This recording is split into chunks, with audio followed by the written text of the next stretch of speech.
Hi, and welcome to Home Assistant How-To with Bearded Tinker. Today we are going to play with the CC2652RB Zigbee stick from Slaesh. We'll start in a couple of seconds.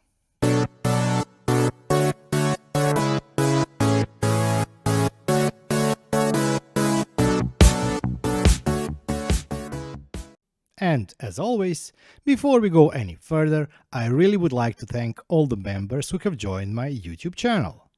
Thank you very much, your support really means a lot.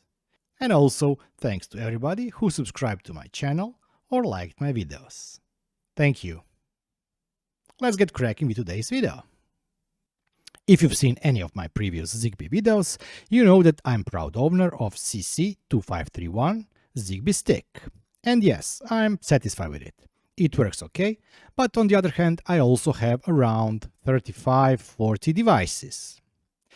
So, the time has come to upgrade my system, and I've decided to go with a stick that is officially supported or recommended by the author of Zigbee2MQTT. And by the way, thanks to everybody who contributed to Zigbee2MQTT, and a special to the author of the Zigbee2MQTT because he really did a great job. I'm currently using CC2531 device as a coordinator.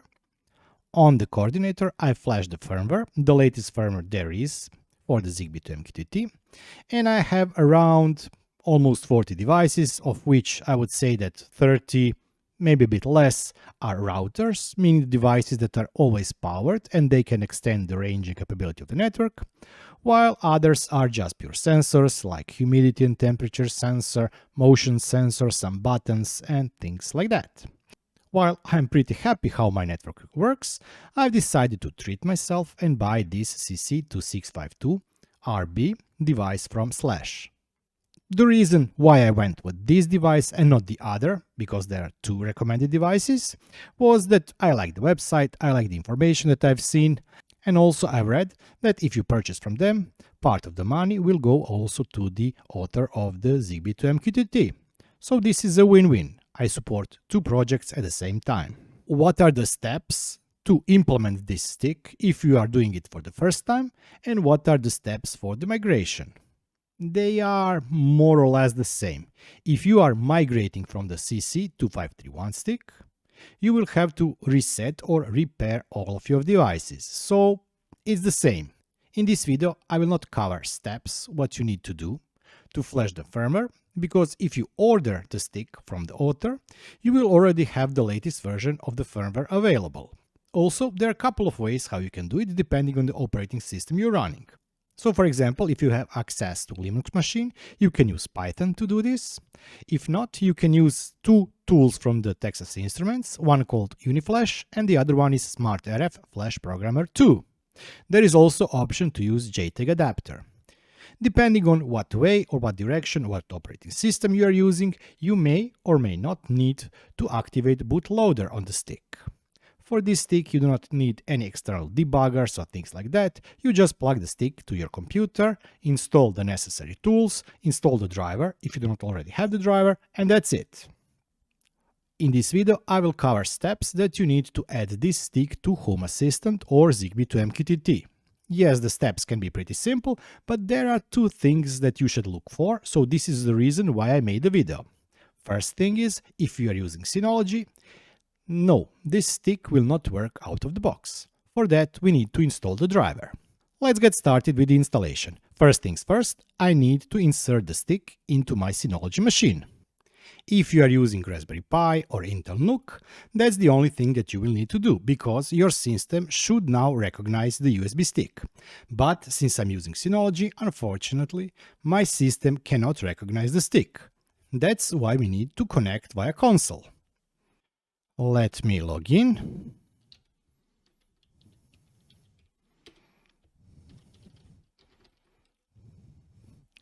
Okay, let's go to Devices folder.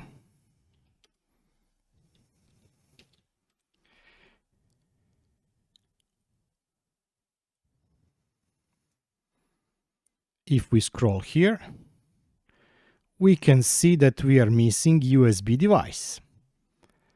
If we type here ls tty us, it doesn't find anything because it didn't recognize the stick. So how do you get the drivers for your Synology machine? We have to visit the web page and download the drivers. These are the unofficial drivers, mind you, and download the drivers from there. As always, link to this web page will be in the description of the video. On this page, you have to find the device that you own. For example, if you own DS415 Plus, as I do, you have to download these drivers.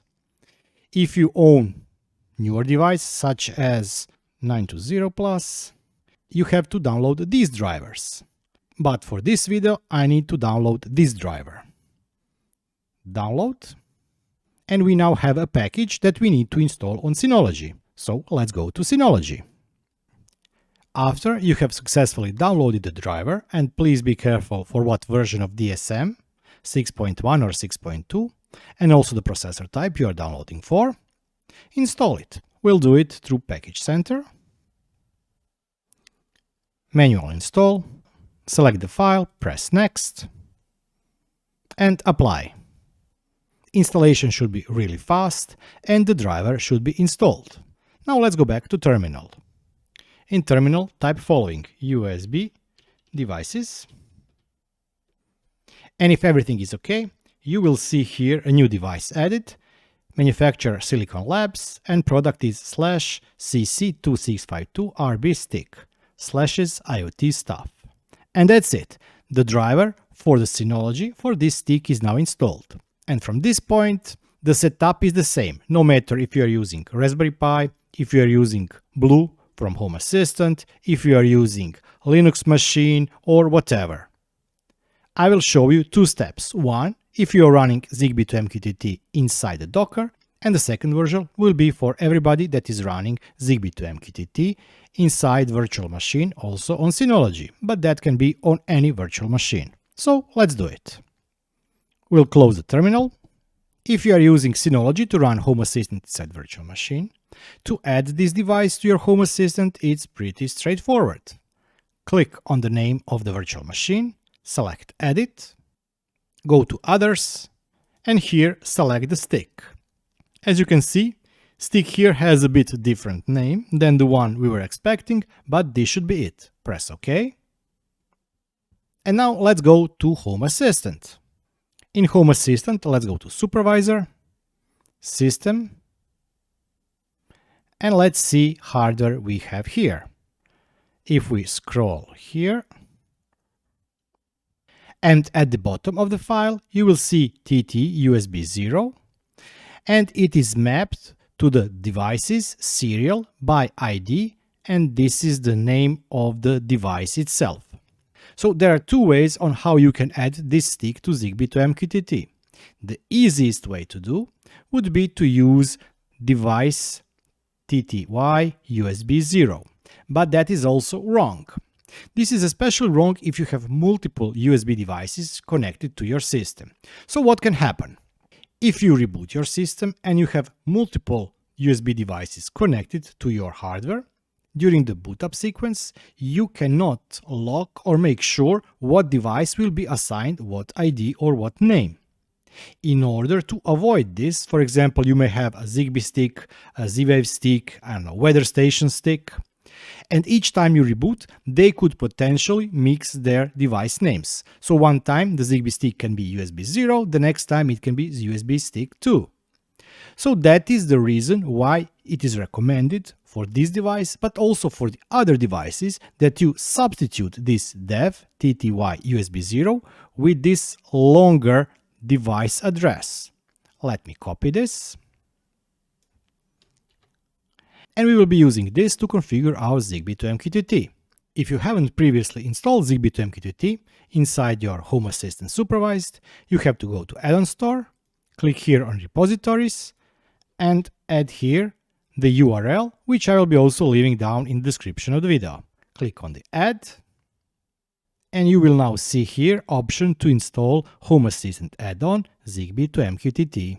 Let's press on it, and let's press Install. Next step is the same if you already had Zigbee2MQTT or this is the first time you're installing it, go to Configuration, and here you have to change the serial port to the one that we just copied. Paste it here, and while you're here, you can also change some of the configuration. Let's press Save. Let's go to Info, and let's try and start Zigbee2MQTT. Let's show in sidebar.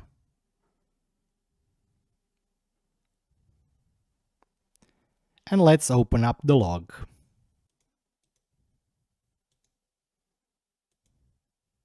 It should take a couple of seconds if this is the first time you have started Zigbee2MQTT, but we should soon see that everything is ready. Okay, let's go to Zigbee2MQTT. And here everything is empty, but we can now press this Permit Join button, and we can start the pairing process. Let me try to pair it. And here is the device. Xiaomi vibration sensor. So as you can see, adding the Slaesh CC2652RB Zigbee stick to your home assistant, no matter if you're using Synology as a virtual machine or any other device such as Raspberry Pi, Home Assistant Blue device, or whatever, it can be pretty straightforward. But what about adding it to the Docker version of Zigbee2MQTT? Well, it's almost the same. So let me show you that. And in order for you to install this in a Docker, the steps are almost the same as in my previous video with a little bit of twist. So let's start. First thing, we have to go to terminal once again. First, we have to elevate the privilege for our user, so we will type sudo -i password. And now we will change folder to volume1 Docker, where our Dockers are located.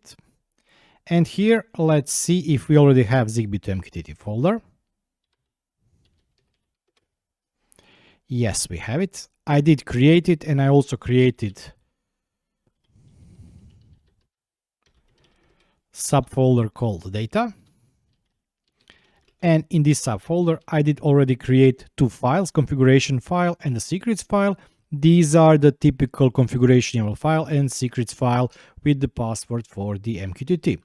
First, let me check if I have serial subfolder inside dev folder for devices. List serial, no. And let me now check if I have USB. So the problem with my setup or Synology is that I do not have that long string with the full name and the address of the device. So instead, I will have to use USB 0.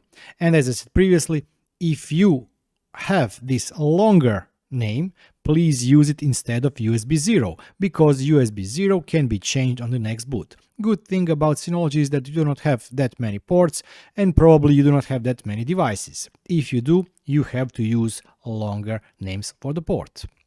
Let's clear this. And let's start typing the command to install Zigbee2MQTT. So it will be docker run itd for interactive daemon mode.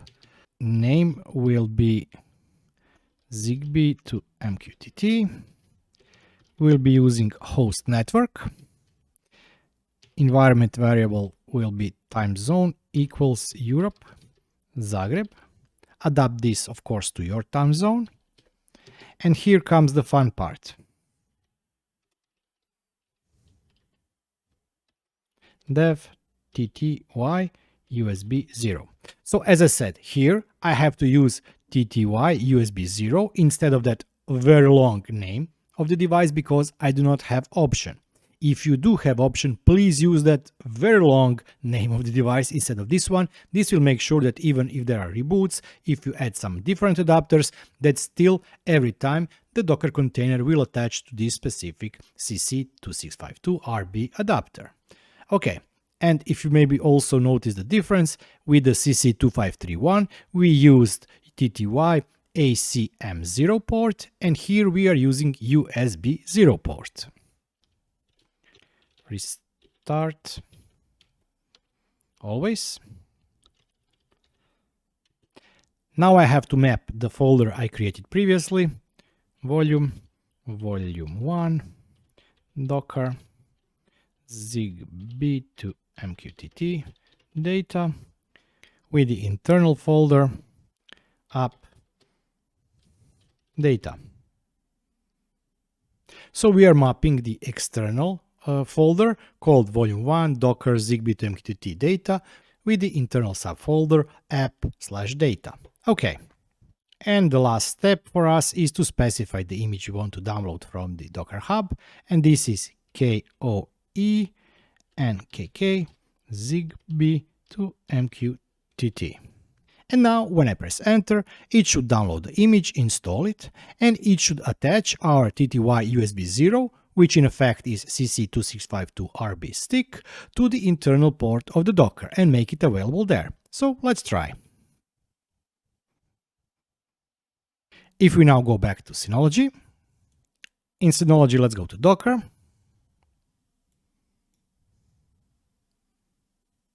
container. In the Docker, you will see that the Zigbee2MQTT is restarting. There are two reasons why it's restarting. First is the connection to the MQTT server, which I will fix in a minute, but we also have a problem with the configuration of the port. Let's go to File Station, Docker, Zigbee2MQTT, data, and configuration file. We now have to edit the configuration file, and the thing that we have to do is change this to USB 0. Let's save this. Also make sure that your IP address of the MQTT server matches the MQTT server you are using. For me, this will be 35. Let's save this. And now that I've edited the configuration, we can see that it looks like it is running. Let me open the log file. Yes, it looks like it is working. Okay, let me close this. And let's see here. We have defined that our front end is at port 8099, so we can try and go to the IP address of our Synology or the host that is running Docker and use 8099 port to access Zigbee2MQTT. Let me try it. And here it is, the web interface for Zigbee2MQTT. So as you can see, the only difference for installation of Zigbee2MQTT between the CC2531 and CC2652RB is the port. For the 2531, we have used TTY ACM0 or ACM0 port, while for the CC2652, we are using TTY USB 0 or that very long name, which I really do recommend that you use instead of TTY USB 0. And this is it. So what is my opinion of this stick? Well, from the time I recorded previous part of the video, I did have 24 hours to play with it in my main setup. And yes, I'm now using it in my main setup. So all those devices that you see behind me are really devices from my network.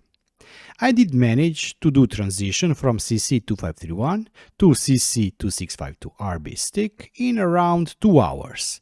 And when I say 2 hours, I have to explain what it really meant. So first of all, I had to remove my old Zigbee2MQTT setup because I was using a different device. Then I installed or pulled the latest image from the Docker Hub and also configured it to use the longer string. This one here. Yes, my main setup does show this up in the console.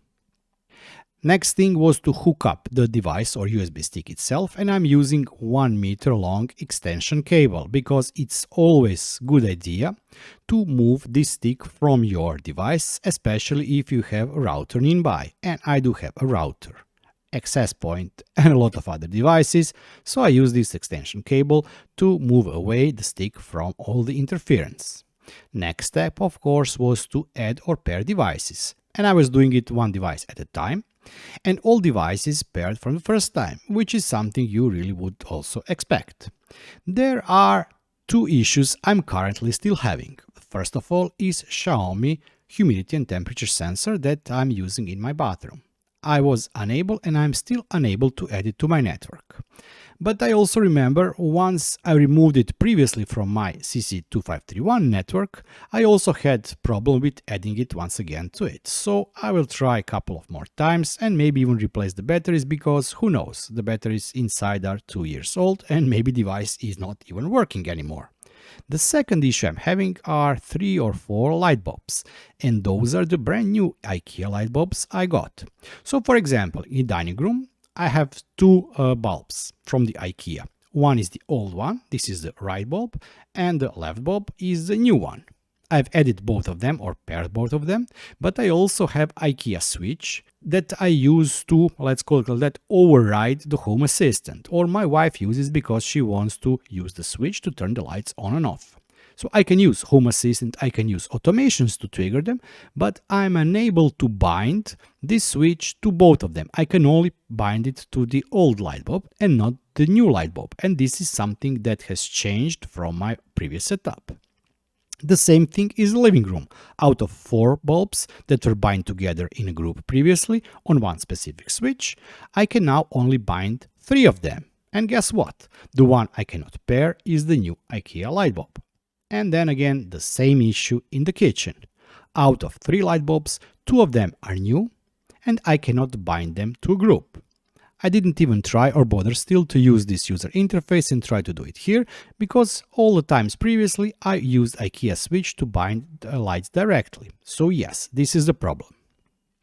In terms of performance, I didn't see any major changes. It does look like a system is a bit faster than it was before, but that can just be a mind trick playing on me, because I did invest some money into this new piece of hardware, although not that much. So, would I recommend it? Well, it's not easy to answer that, because I didn't have problem previously, so I cannot say, yeah, I had problem with this and now this fixed it. The stick is doing the same thing that the previous stick was doing. It creates a Zigbee network, it controls devices, and it works. And this is the map of all devices I'm currently using. So, yeah, the stick I would recommend. Would I recommend you to upgrade your stick? If you are close to the limit of CC2531 and this is 40 devices, then I would definitely recommend to try and see some other solution. And would I recommend this as a substitute? Yes, I would. So if you are looking for upgrade, then definitely I would recommend, because if you look at the specs, here you have Zigbee 3.0 device, which is a newer generation of the firmware. It supports some things that the CC2531 never will support. And then again, you have possibility to connect up to 100 devices directly and also have 200 devices in the network. That's up to 200 devices in the network. So yes, it is a step up. Would I recommend this over Deacon's 2 stick? Well, I never tried Deacon's stick, but does it allow you to bind devices? Does it allow you to grow your network? Can it handle 100 to 200 devices? And for me, the most important question is it natively supported with the Zigbee2MQTT? If the answer to everything is yes, then go with it, no matter if it costs 2, 3 or 4 times more than this stick.